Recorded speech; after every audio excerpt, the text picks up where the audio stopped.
Princess Zainab and the Serpent's Curse, breaking the chains of fate. In the heart of the ancient Sahel, beyond the dunes of whispering sand and the thorny acacia groves, stood the kingdom of Garuna, a realm carved from obsidian rock and bloodied history. Garuna's people spoke in hushed tones of the curse that coiled beneath their throne, the curse of Mami Naga, the serpent queen of the underworld rivers. Princess Zainab, only child of King Barka and Queen Yejide, was born under a blood eclipse. Her first cry shattered every mirror in the palace, and a midwife fell dead without a wound. The elders wept that day, not with joy, but with dread, for it was foretold in the dust scrolls that one born beneath the serpent moon would be a vessel of chaos or salvation. Zainab grew with eyes like midnight oil and hair that curled like creeping vines.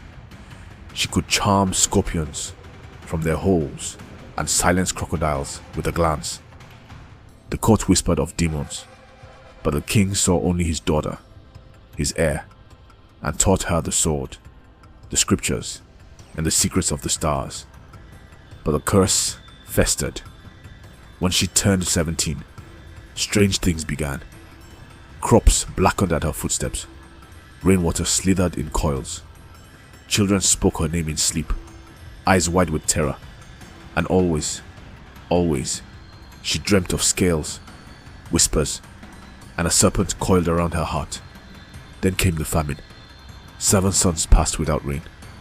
The rivers turned to bone. Mothers fed dust to crying babies. The people begged the king to banish Zainab, claiming her presence angered the gods. But before Barka could speak, the palace was struck by a quake that split the floor of the throne room. From the earth rose a voice like boiling tar. Return what was taken, or all shall drown in venom. And from the chasm slithered Mami Naga herself, half woman, half python, her skin dark as midnight, and eyes glowing like lanterns in a crypt. She coiled around Zainab but did not strike. Instead she hissed, "The pact is broken. The child lives. The price was not paid." Then she vanished into the earth, leaving only the echo of rattling scales. That night, Zainab cornered her mother, demanding answers. Queen Yejide wept and revealed the truth.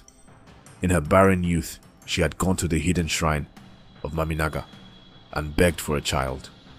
In return, the serpent demanded the child's soul at 17. Yejide, blinded by longing, agreed. But when Zainab was born, they could not bear to give her up. So they sealed the curse beneath the palace and prayed it would never rise.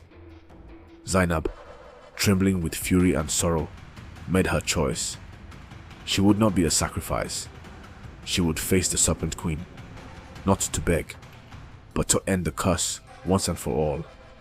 With her father's blade, Asha's fang, forged from meteoric iron, she descended into the crevice that had torn the throne room asunder.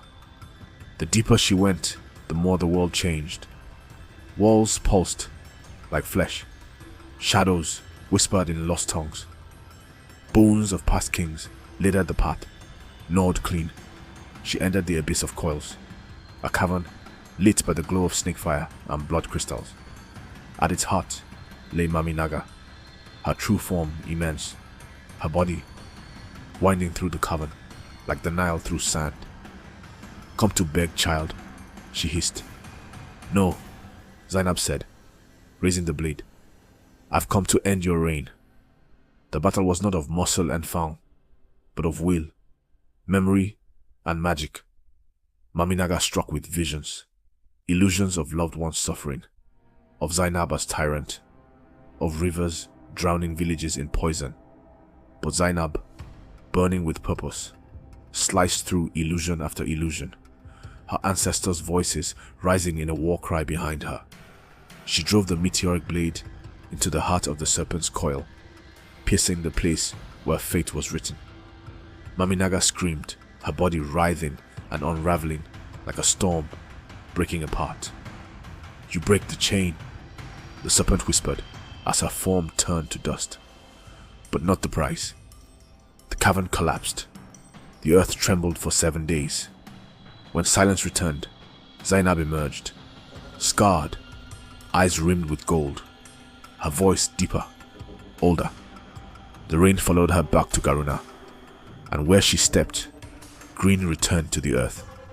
But she was no longer merely princess. She had touched the underworld, challenged fate, and won. She was crowned queen, beneath a sky no longer haunted by serpents.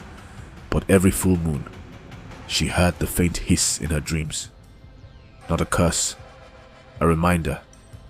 Morale of the story: power taken from darkness always bears a cost, and Queen Zainab bore it with a sword at her side, and a serpent coiled in her soul.